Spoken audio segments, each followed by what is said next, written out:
तो शुरू करते हैं summary.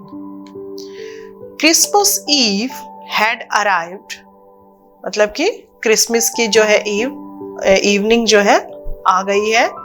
At last minute shoppers means buyers were going home, यानी कि सब कुछ जो है सारी शॉप बंद होने वाली है और जो बायर्स है यानी कि जो सामान खरीदने आए हैं, शॉपिंग करने आए हैं, वो सब क्या है, वर गोइंग होम, अपने अपने घर जा रहे हैं। A thick white sheet of snow ले और साल्ट लेक सिटी यूएसए।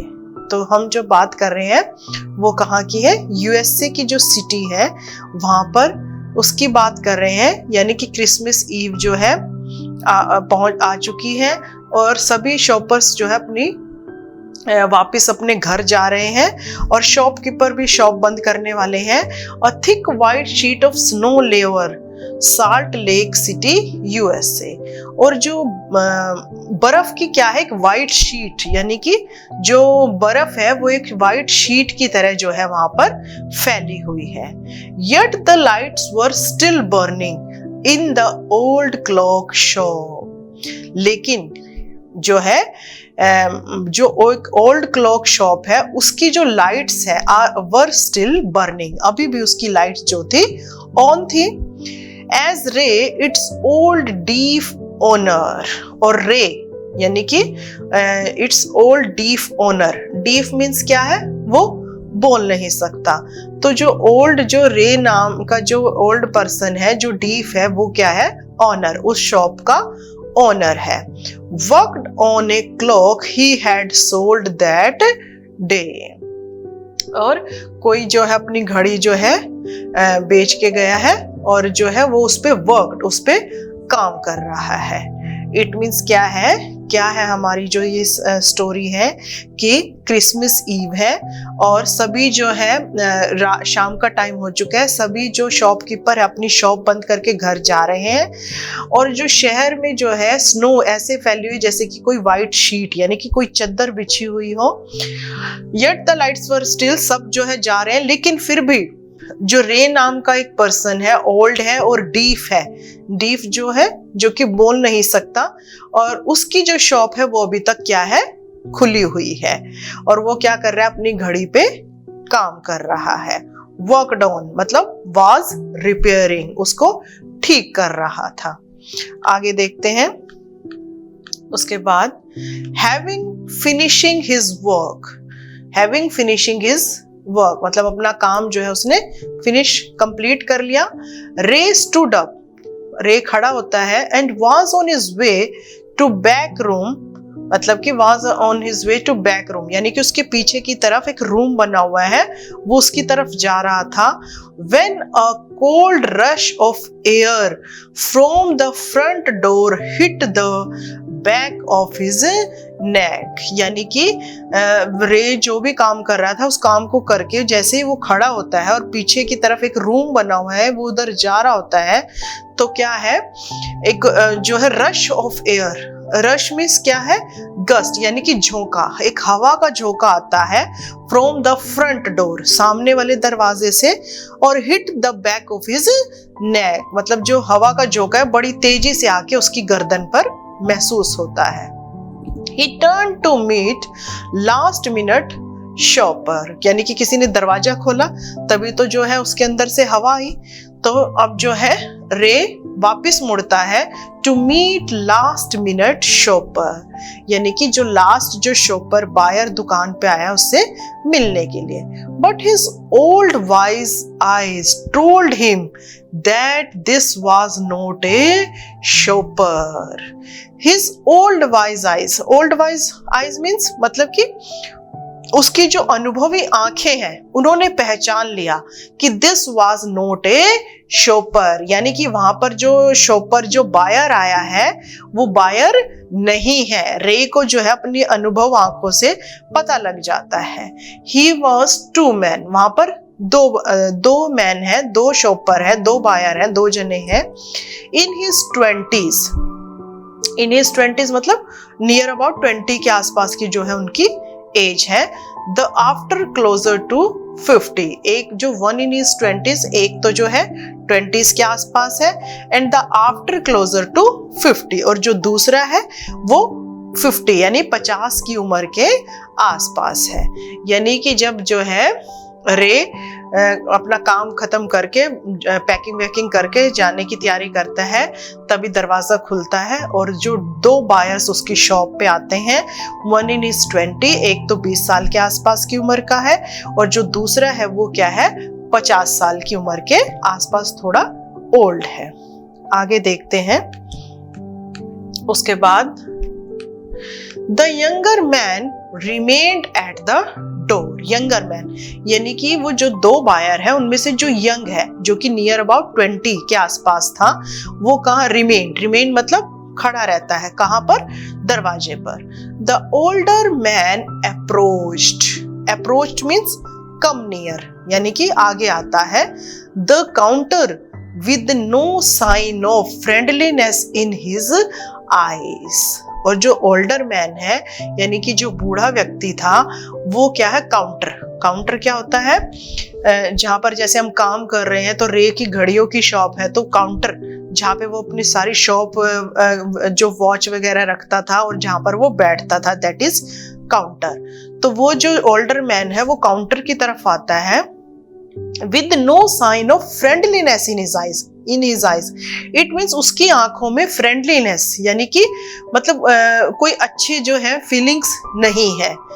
रे was able hide his growing fear as he slowly pushed a notepad and a pencil across the counter.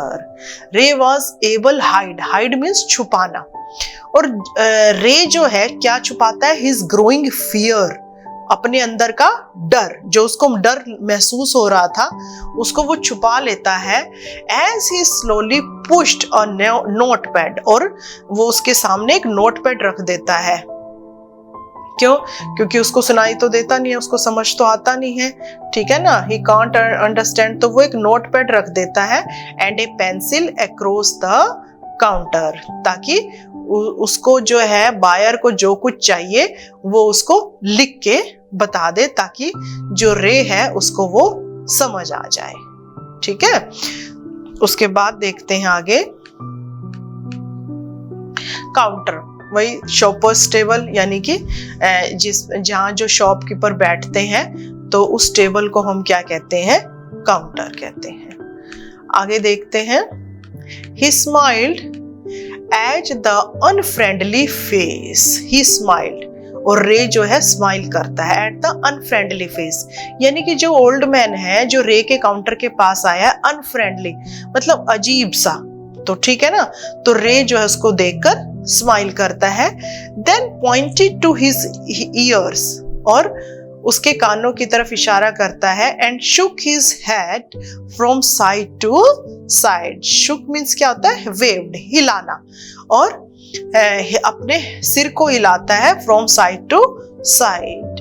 A quick look of surprise changed the man's face as he studied the notepad, और quick look of surprise, तो जो है जो man है एकदम से क्या है, चेंज द मैन फेस, जैसे ही as he studied the notepad, जो रे ने नोटपैड पे लिख के दिया है, जैसे ही वो उसको पढ़ता है तो उसके क्या है, जो मैन्स फेस यानी कि जो उसके एक्सप्रेशन है वो एकदम से क्या हो जाते हैं, चेंज हो जाते हैं, बदल जाते हैं। Then turned and said something to his friend, और फिर वो old man turned means मुड़ता है, और अपने उस फ्रेंड को, जो कि कहाँ खड़ा था, दरवाजे के पास, क्योंकि वो दो जने थे और एक कहाँ था, एक जो है शॉप के दरवाजे के पास खड़ा था, तो वो टर्न करता है और उसको कुछ ना कुछ बताता है, कुछ कहता है। आगे देखिए। रे used the chance to look closely at the man, और फिर रे को क्या है, चांस मतलब अपॉर्चुनिटी, मौका मिलता है, अवसर मिलता है। टू लुक क्लोजली मतलब बिल्कुल पास से। At the man paying attention to the shop of a gun, जो है paying attention to the shop of a gun and a restless hand in the man's right coat pocket. ठीक है, जो paying attention किसको, जो वो man है वो किसको अटेंशन, किसकी तरफ जो है ध्यान दे रहा है, to the shop of a gun, मतलब कि एक गन की शॉप की तरफ जो उसका ध्यान जा रहा था, रे ऐसा महसूस करता है। And a restless hand in the man's right coat pocket, और उसकी जो कोट की राइट कोट की पॉकेट है वो बार बार उसमें अपना जो हैंड है रेस्टलेसली, मतलब कि थोड़ा वरीड, घबरा कर बार बार जो है उसका हाथ अपने उस राइट कोट की पॉकेट में जा रहा है। Anger boiled with in him, anger मतलब गुस्सा, उसको गुस्सा आ जाता है, but it was keep down by an inner voice that said be still, और लेकिन जो रे की इनर वॉइस है, यानी कि उसके अंदर से एक आवाज आती है और वो उसको क्या कहती है, बी स्टिल, मतलब काम रहो, शांत रहो। He wrote on the note pad, और वो नोट पैड पे क्या लिख के दिया था उसने, मे आई हेल्प यू, मतलब मैं आपकी क्या मदद कर सकता हूँ। क्योंकि जो रे था वो डीफ था, वो बोल नहीं सकता था, तो जो है उसने क्या किया, उसने एक नोट पैड पे लिख के दे दिया, मे आई हेल्प यू, मैं आपकी क्या मदद कर सकता हूं। आगे देखिए next, for the first time the older man look directly at रे एंड स्माइल्ड, और जब जो है रे ने ये नोटपैड पे लिख के दिया, मे आई हेल्प यू, मैं क्या मदद करूं, तो older man looked directly at रे, तो जो ओल्डर मैन है वो डायरेक्टली सीधा रे की तरफ देखता है, एंड स्माइल, और हंसता है। A cruel mocking smile, cruel मतलब निर्दयी, और mocking means fun, making fun, जैसे कि हम किसी का मजाक उड़ाते हैं ना, तो जब मजाक उड़ाते हैं तो वो जो स्माइल होती है उसको कहते हैं mocking smile. They both understand why he was there, और दे बोथ, दोनों को ही समझ में आ गया, यानी रे को भी समझ में आ गया और उस ओल्ड मैन को तो पता ही है कि वो दोनों वहां पर क्यों थे। Why his friend remained at the door, जो फ्रेंड था, जो एक बायर था, वो दरवाजे पर क्यों खड़ा था, तो रे को जो है पूरी बात समझ में आ जाती है कि वो दोनों किस लिए आए हैं। They looked like men who were down on their luck. Down on their luck means मतलब शायद उनका जो लक था, उनकी जो किस्मत थी वो क्या थी, आज डाउन, अच्छी नहीं थी। And were now ready to try something they would later be sorry about. और they were now ready, अब वो तैयार हो गए थे, to try something, कुछ ऐसा करने के लिए, they would later be sorry about, जिसके लिए बाद में उनको माफी ना मांगनी पड़े। यानी कि वो आए तो किसी और इंटेंशन से थे, लेकिन आज क्या था, डाउन ऑन देयर लक, उनका जो लक था यानी कि इन डिफिकल्टी, मुश्किल में था, यानी कि आज कहने का मतलब उनकी किस्मत बढ़िया नहीं थी, इसीलिए were now ready to try something they would later be sorry about, वो कुछ ऐसा करने के लिए तैयार हो गए जिसके लिए बाद में उनको माफी ना मांगनी पड़े। आगे देखते हैं, the clocks ticked on, रे जो क्लॉक है वो टिक्ड ऑन मतलब चल रही थी, टिक टिक की आवाज जो है कर रही थी। रे calmly note another message, अब जो है रे नोट करता है, मतलब बड़ी शांति से एक दूसरा मैसेज उनको देता है। Have you come to pick up a clock और वॉच, भाई क्या तुम कोई क्लॉक या वॉच लेने के लिए आए हो। Then pointed to the lawn board filled with hanging clocks and pocket watches, तब जो है पॉइंट मतलब दिखाता है, यानी कि वो जो पर्सन था, जो बायर आया था, उसको दिखाता है रे ए बोर्ड जो कि फिल्ड विद हैंगिंग क्लॉक्स, यानी कि जो दीवार की घड़ी होती है उससे भरा हुआ था, एंड पॉकेट वॉचेस से। He was not a pawn broker. Pawn broker means क्या होता है, one who lends money in exchange for article left with them. He was not a pawn breaker क्या होता है? वन हु लैंड्स मतलब जो पैसा उधार देता है, इन एक्सचेंज बदले में, for articles left with them, यानी कि आपको कोई चीज चाहिए तो आप अपनी कोई चीज उसको दे देते हो और बदले में उससे एक्सचेंज करके कुछ और जो आपको चाहिए वो ले लेते हो। तो जो पर्सन ऐसा काम करता है उसको कहते हैं पॉन ब्रोकर। लेकिन रे क्या कहता है? He was not a pawn broker but at the same time could not say no, लेकिन उस टाइम वो नो मना नहीं कर सका।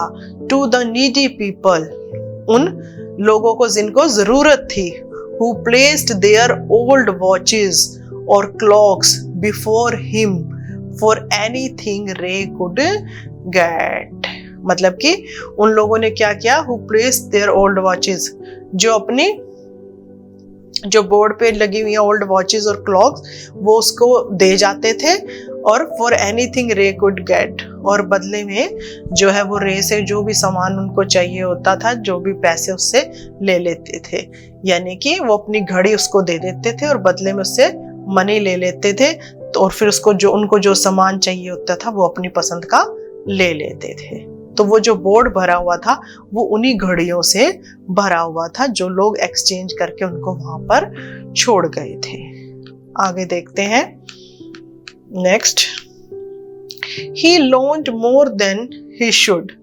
ही लोन मतलब पैसा उधार देता था, पैसा देता था, मोर देन ही शुड, जितना वो दे सकता था उससे ज्यादा। They would be there when the owners wanted them back, और दे वुड बी देयर, और वो चीजें वो उनको वापस कर देता था। When the owners wanted them back, वो मालिक जो वहां चीजें उनको छोड़ के गए थे, जब भी उनको वापस चाहिए होती थी वो यहाँ से ले लेते थे। At the same price he had paid with no interest. At the same price, जिस प्राइस में वो उस चीज को लेके जाते थे उसी प्राइस में वो उन चीजों को उनको वापस कर देता था, विद नो इंटरेस्ट, बिना किसी इंटरेस्ट के। Then the older man seem to be feel a little easier. तब जो है ओल्डर मैन, उस बूढ़े जो ओनर था शॉप का, रे, वो क्या फील करता था? लिटिल ईजियर, बड़ा relax.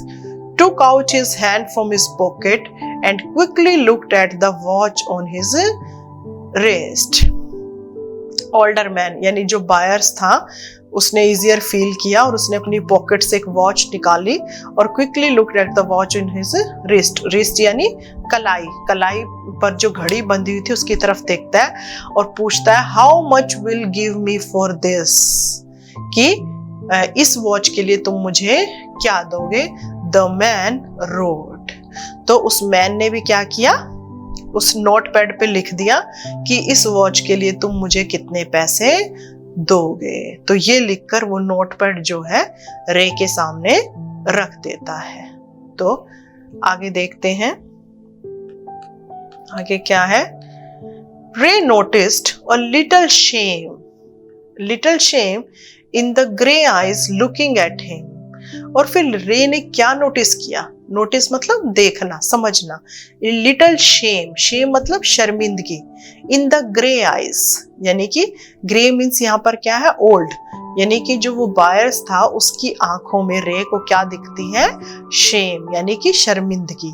The watch was nothing special, घड़ी कोई स्पेशल नहीं थी, मतलब कोई बहुत अच्छी घड़ी नहीं थी। And yet had great powers, लेकिन मतलब और ना ही उसमें कुछ ऐसी पावर्स थी। It was something to exchange a way out of a bad situation, लेकिन फिर भी रे ने क्या सोचा? It was something to exchange, मतलब इसको एक्सचेंज करना है a way out of a bad situation, इस बुरी सिचुएशन से, इस बुरे हालात से निकलने के लिए इसको एक्सचेंज करने में ही भलाई है। तो ये ग्रे को जो है उसको जो है ओल्ड मैन जो रे था उसको समझ आ जाता है। आगे देखिए। Knowing that great need had brought the man to his shop in the first place, मतलब knowing the great need मतलब रे को पता था कि ग्रेट नीड, बहुत ज्यादा जरूरत है इस मैन को, तभी जो है ये इस शॉप पर, इस दुकान पर आया है। तो रे ने पूछा how much do you need for it, मतलब तुम्हें कितने पैसे की जरूरत है। The reply come back on the note pad, फिर बायर ने फिर से रिप्लाई मतलब आंसर दिया उस नोट पैड पे ही लिख के, what ever its worth means क्या होता है, वैल्यू, कीमत, जितनी भी इसकी वैल्यू है उतना ही आप मुझे दे दीजिए। रे ने नोट पैड पे लिख के पूछा कि मतलब तुम्हें कितने पैसे की जरूरत है। तो उस ओल्ड मैन जो बायर था उसने क्या कहा, वट एवर इट्स वर्थ, जितनी इस वॉच की वैल्यू है आप उतना ही मुझे दे दीजिए। आगे देखते हैं। रे reach into his cash box, जहां पे वो अपना सारा कैश रखता था, रे जाता है, पुल्ड आउट अ $50 नोट, एक $50 का नोट निकालता है, and passed it into the man's hand, और उस बायर को, ओल्ड मैन को दे देता है। एज दे शुक हैंड्स, और फिर वो दोनों आपस में हाथ मिलाते हैं। Ray looked into the man's eyes, और रे जो है उस बायर की आंखों में देखता है। दे सीम टू से थैंक यू, और वो उसको थैंक बोलते हैं, धन्यवाद करते हैं। They both new the watch was not worth that much, दोनों को ही पता था, दे बोथ न्यू, कि जो वॉच है was not worth that much, यानी कि उस वॉच की जो थी इतनी वैल्यू नहीं थी, ये दोनों को ही पता था। तो आगे देखते हैं। दोनों को ही समझ में आ गया था कि रे ने जो उस वॉच की वैल्यू दी थी वो उतनी वैल्यू उस वॉच की नहीं थी। आगे देखते हैं। Before turning to leave the man wrote, before turning to leave मतलब वहां से जाने से पहले, द मैन रोट, मैन ने उस पैड पे लिख के दिया, I will be back to pick it up as soon as I can. तो उस मैन ने क्या लिखा, आई विल बी बैक मतलब मैं वापिस आऊंगा, टू पिक इट अप इसको लेने के लिए, as soon as I can जितना जल्दी हो सके। Merry Christmas. The little story ended on the half hour with the clocks striking all together, striking मतलब रिंगिंग, बज रही थी, और story ended on the half hour मतलब हाफ आवर के अंदर ही जो है स्टोरी जो है खत्म हो जाती है, और सारी जो क्लॉक है वो क्या कर रही थी, स्ट्राइकिंग, रिंगिंग कर रही थी all together. The time pieces which had been looking on silently all the while rang out the time with such feeling that even thought he could hear them. The time जो है, जो time pieces है, which had been looking on silently all मतलब कि चुपचाप शांति से देख रहे थे, rang out the time with such feeling, जैसे ही उनको ये लगा thought he could hear them मतलब वो सारे जो टाइम के जो वॉचेस थी वो क्या आपस में बजने लगती हैं, रिंगिंग होने लगती है। आगे, देयर स्वीट म्यूजिकल मैसेज, तो वो जो सभी घड़ियां एक साथ बजने लगती हैं वो क्या मैसेज था, देयर स्वीट म्यूजिकल मैसेज, यानी कि वो जो वॉचेस है उनका जो म्यूजिक जो बज रही थी रिंगिंग, वो एक मैसेज दे रहा है, filled with the hope, hope मतलब आशा, कि the timeless message of peace on earth, मतलब कि हमें पीस यानी कि शांति का मैसेज देता है। गुडविल टुवर्ड्स ऑल, गुडविल मतलब सबके लिए अच्छा फील करो, काइंडली, टुवर्ड्स ऑल सबके लिए, was felt by the three men who stood in the old clock shop, यानी कि जैसे वो स्टोरी खत्म होती है और रे ने जो है ओल्ड को पैसे दिए तो सभी घड़ियां आपस में बजने लगती हैं, और जब वो सारी जो वॉचेस हैं वो बजती हैं तो एक म्यूजिक क्रिएट होता है, एक स्वीट म्यूजिक, और जो वो स्वीट म्यूजिक है वो क्या मैसेज दे रहा है, message with the hope, hope का मैसेज दे रहा है। और वो क्या मैसेज दे रहा है? पीस ऑन अर्थ, कि हमें जो है अर्थ पर पीस रखना चाहिए, एंड गुडविल टुवर्ड्स ऑल, और सबकी भलाई करनी चाहिए। वॉज फेल्ट, और तीनों ही मैन जो शॉप में खड़े थे वो तीनों ही मैन जो है उस चीज को फील करते हैं। तो ये दिस वॉज आवर स्टोरी, जिसमें क्या था, एक ओल्ड क्लॉक शॉप में एक रे नाम का ओल्ड ओनर है और जो कि सुन नहीं सकता, और 2 पर्सन उसकी शॉप पर आते हैं। वो कुछ गलत इरादे से आते हैं, लेकिन उनके शायद टाइमिंग अच्छी नहीं थी तो वो कुछ ऐसा नहीं कर पाते हैं, और वो क्या करते हैं, अपनी एक वॉच देते हैं और बदले में उससे रे से पैसे ले लेते हैं, और रे को प्रॉमिस करते हैं कि हम पैसे को जो है हम वापस आएंगे और अपनी घड़ी जो है आपसे वापस ले जाएंगे। तो इन दिस वे रे भी जो है काम रहता है, शांत रहता है। तो ये जो स्टोरी है ये हमें मैसेज देती है गुडविल टुवर्ड्स ऑल, मतलब सबकी भलाई करो, और जो है शांति का मैसेज जो है कन्वे करती है। तो आई होप आप लोगों को स्टोरी बिल्कुल क्लियर हो गई होगी। ओके।